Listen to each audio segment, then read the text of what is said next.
अपने सबके मिथिला संस्कार पर स्वागत करै छी।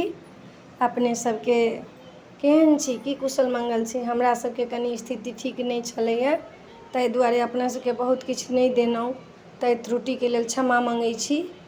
और आइ अपने सब लगमे हम उपस्थित भेलहुँ हँ राखीके कथा लऽ कऽ। तऽ राखीके कथा सुनू, अपने सबके बता रहल छी। देखियौ, रक्षाबंधन जे छै से सनातनीसँ छै। आइसँ रक्षाबंधन नहीं छै, रक्षाबंधन सनातनीसँ आबि रहल छै और सतयुगेसँ आबि रहल छै, आइसँ नहीं छै। एकटा ब्राह्मण छलखिन हँ, ओ जनकपुरके कथा अपने सबके बता रहल छी जे हकीकत कथा छै। आ भागवतके कथा जे अइ सेहो राखीके, तऽ दुनू कथा अपने सबके मर्ज कऽ कऽ एकेटामे देब। राखीके कथा जे छै से तऽ ई कथा जे सुनब, कतहु भाय बहिन रहब नहि तऽ भाय बहिनके जे बंधन होइ छै डोरसँ नहीं टूटत। चाहे देशमे रहू, विदेशमे रहू, कतहु रहब तऽ ई बंधनके डोर जे छै से नहीं टूटत अपने सबके। तऽ ई कथा सुनू, अपने सब लगमे ई कथा लऽ कऽ एलहुँ हँ, अपने सब ई कथा सुनू। तब ओ ब्राह्मण जे रहथिन तऽ जनकपुर लगमे एकटा गाम छै, राम बाबू नाम रहनि हुनका। राम नाम रहनि, रामे रामे कहनि हुनका। एकर बादमे बहुत गरीब रहथिन, ब्राह्मण रहथिन, बहुत गरीब रहथिन। रक्षाबंधनके टाइम अएलै तऽ सब अपना अपना बहिनके रक्षाबंधन केलखिन। हुनका बाप नहीं रहनि, माय खाली रहनि, बहुत गरीब रहथिन। अपना अपना बहिनके सब राखी बन्हलखिन। आ हुनका बहिन नहीं रहनि, गेलखिन मायके कहऽ कि बहिन, माय जे सबके बहिन छै, हमरा बहिन नहीं, हमरा के राखी बन्हतनि।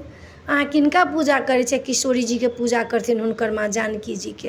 कहलखिन अहाँ किनका पूजा करै छी? हरदम जानकी जी करै छी। जानकी जी हमर बहिन छथिन। तऽ कहै छथिन कि हाँ, इहे तोहर बहिन छथुन। कतऽ हमर बहिन छथिन? तऽ अयोध्यामे बियाह भेलै अहाँके बहिनके, बड़का घरमे राजा छथिन, हुनका घरमे बियाह भेलै। कहलखिन कि जे हम अपना बहिन लग जायब। कहलखिन कहाँ तो जायब अपना बहिन लगमे? तऽ नहीं, हम राखी बन्हावला अपना बहिन लगमे जायब। तऽ कहै छी बहिनके किछु भेंट देबऽ पड़ै छै, राखी बन्हलाके बादमे से किछु वरदान देबऽ पड़ै छै। जे कहै छै दीन बंधु बलि राजा दान वृन्दे महाबले माचल माचल माचले। तऽ दान देबऽके चाही बहिनके किछु। तऽ कहै छथिन कि से ओ गरीब रहथिन, मायके जे धोती रहनि, धोतीके खण्ड पहिरथिन, ओ धोती लऽ कऽ चलि गेलखिन अयोध्या। जाइत जाइत जाइत जाइत बुझू अहाँके गाम गोइरा बिचे जे लोक कहै छै जाइ छी, गाम गोइरा बिचे रहनि आ स्मरण करथिन। एगोटाके कहलखिन जो हमर बहिन बहुत धनिक छै, से हमरा बहिनके अहाँ कहबै आबऽके लेल, जे ओकर भाय अएलिए जनकपुरसँ। ओ जे भाय राम बाबू रहथिन, राम रहथिन, रामे रामे रमुआ रमुआ सब ओकरा कहै। लोक कहै छै नाम की कहै छै, दिन धराबे तीन नाम। तऽ उहे दिन तीन नाम ओकरा धरेलकै। ओ की केलखिन जे रमुआ रमुआ हुनका कहनि। आब ओ की करथिन से ओ कहलखिन कि जे हमर बहिन आएत, पीपरके गाछ लग बैसलखिन। हमर बहिन आएत, बहिन घरके लोक पानिओ नहीं पीबै छै। माता जानकी आ रामजी रहथिन बैसल। तऽ दुनू कहलखिन कि जे देखू ने से जनकपुरसँ अहाँके भाय बहिनके एकटा आएल आ ओ कहै छै हमर बहिन आएत राखी बान्हऽ लेल, हमर बहिन आएत राखी बान्हऽके लेल, से अहाँ जाउ राखी बान्हऽ लए। बहिन हुनकर गेलखिन राखी बान्हऽके लेल आ कपड़ा सब तेहने तेहने पहिर कऽ, कोनो हाथी नहीं हाथ सार नहीं, घोड़ा घोड़सार नहीं, किछु नहीं रहनि। ओहिना जे गेलखिन तऽ बहिनके देखलखिन ओना, तऽ कहै छथिन कि जे हम अहाँके बहिन छी जानकी जी। कहै छथिन कि नहीं, अहाँ हमर बहिन नहीं छी, हमर बहिन तऽ बड़ धनिक अइ, बड़ धनिक हमर बहिनो अइ, हमरा बहिन राजामे बियाह भेलै, हमर बहिन अहाँ नहीं छी, से हम नहीं अहाँसँ राखी बन्हाएब। रामजी हँसऽ लगलखिन। फेर सीता माता जे रहथिन से देखियौ तऽ भक्तके बसमे भगवान छथिन।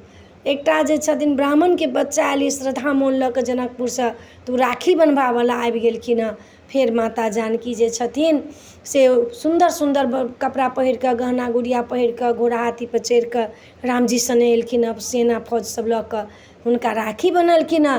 राखी बान्हि कऽ हुनकासँ धोती भेंट लेलखिन हँ, ओ धोती पहिरलखिन हँ, कनापर देलखिन हँ। आ तखन ओ मंत्र पढ़लखिन हँ, दीन बंधु बले राजा दान वृन्दे महाबले माचल माचल माचले। कहि कऽ हुनका बान्हि कऽ राखी। आब बहिनके धनिक देखलखिन, कहलखिन आब चलू हमरा ओहिठाम। कहलखिन हम नहीं जायब। तऽ आइ भायके बहिनके दाना खाय लए होइ छै राखीमे, चलू अहाँ। फेर हुनका लेलखिन हँ, हुनका राखीके जे जे छलिन हुनका भोजन करेलखिन हँ आ गाम गेलखिन हँ। तब हुनकर बहिनोइ हाथी हथसार घोड़ा घोड़सार सब लऽ कऽ देलखिन हँ। तऽ तहियासँ हुनका भगत राम बाबू नाम पड़ि गेलनि हँ। हुनकर भगत राम बाबू नाम पड़ि गेल। तऽ ई कथा तऽ एहिठमन भेल। तकर बाद अहाँके द्वापरके कथा सुनू। ई तऽ अहाँके त्रेताके कथा छलऽ, आब द्वापरके कथा सुनू। जखन ई जे छै से अहाँके भागवतके कथा छै, जखन विष्णु भगवान जे छथिन से बाण रूप धारण कऽ कऽ आ जखन बलिके घर अबै छथिन जे अथी लेबऽके लेल, 3 पग धरती नापऽके लेल, तऽ 3 पग धरती ओ नापि लै छथिन। बलि अपन शरीर दऽ दै छथिन, 1 पग आकाश 1 पग पताल नापि लेलखिन। अब तेसर पग कहाँ धरू, सीधे बलि जे छथिन से अपन शरीरके बिछा देलखिन, कहलखिन ई पग हमरा पर लऽ लिअ। ई दान देख कऽ विष्णु भगवान प्रसन्न भऽ गेलखिन हँ। आब अपना रूपमे एलखिन हँ, कहै छथिन कि माँगू की माँगै छी। तऽ कहै छथिन बलि अहाँ हमरा ओहिठाम आयल छली माँगऽवला बनि कऽ, नहि भिक्षुक बनि कऽ, तऽ हम अहाँसँ की लेब। अहाँ हमरासँ बहुत प्रसन्न छी, तऽ अहाँ हमरा दुआरिपर चक्र सुदर्शन लऽ कऽ पहरा दिअ। हम जाहि बेर आबी मेन दुआरिपर, जाहि बेर आबी ताहि बेर हम अहाँके देखी आ हमरा दुआरिपर अहाँ पहरा दिअ। तऽ बहुत बड़का माँगि लेलखिन। मस्त कहलखिन विष्णु भगवान। एम्हर जे छथिन से लक्ष्मी जे छथिन से व्याकुल छथिन, कहाँ गेल विष्णु, कहाँ गेल विष्णु, कहाँ गेल विष्णु। नारद जी एलखिन, नारायण नारायण करिते कहै छथिन कि जे विष्णु भगवान कहाँ छथिन, त्रिलोकीनाथ प्रभु कहाँ छथिन। कहलखिन बलिके ओहिठमन अपनेके दरबान बनल छथि विष्णु भगवान, हुनका माँगऽके अइ। तऽ ई सावन पूर्णिमाके जे छै से राखी बन्धनके दिन छै। माता जानकीके बनलखिन, माता जानकी बनलखिन राम बाबूके। अहाँ जाकऽ हुनका बलिके राखी बान्हू आ हुनकासँ दानमे हुनका माँगि लिअ, तब तऽ हैत, नहीं तऽ नहीं हैत। गेलखिन हँ। लक्ष्मी जे छथिन से एकटा बहिनके रूप धारण कऽ कऽ थारी लऽ कऽ, थारीमे रेशमके धागा, राखी, मिठाइ, आरती सब लऽ कऽ, देखियौ एकटा राक्षस कुलके छथिन बलि, राक्षस कुलके बलि छथिन। आ तकरा दुआरिपर माता लक्ष्मी, माता जे छथिन भगवान विष्णु चक्र सुदर्शन लऽ कऽ हुनका पहरा दऽ रहल छै। देखियौ केहन एकटा राक्षस वंशके, देखियौ अपना कर्मसँ सब चीज होइ छै। कि कहै छै ब्राह्मण छी, ब्राह्मणके अहाँ कर्म करबै तब ने ब्राह्मण बनब। अहाँ कर्म करू, कर्म अहाँ विमुख करब तऽ ब्राह्मणके मुँहसँ तऽ अग्नि निकलै छलैए। कर्म विमुख हो तब सब विमुख भऽ जायत। ताहि दुआरे अपन अपन कर्मपर भाव, भगवान तऽ भक्त वत्सल छथिन।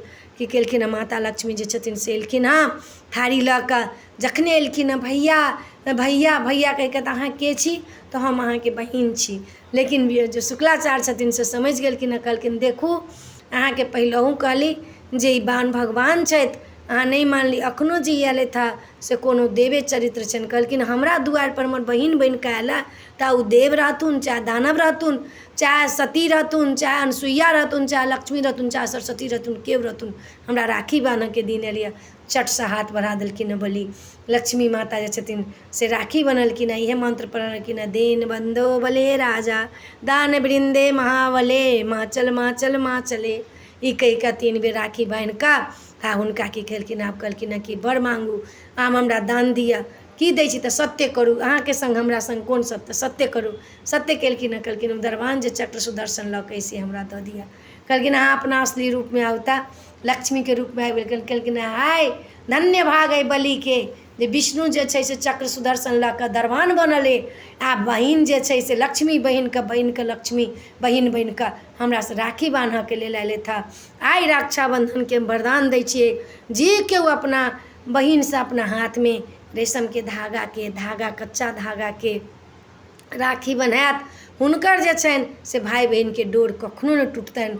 तहिना लक्ष्मी जे छथि से हमर बहिन छथि, बलि राजाके बहिन भऽ गेलखिन हँ लक्ष्मी।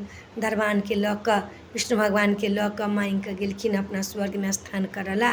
तऽ ई कथा एतहि समाप्त भेल। किछु एहिमे गलती हैत तऽ क्षमा मङ्गै छी, हमरा अबैए नहि किछु।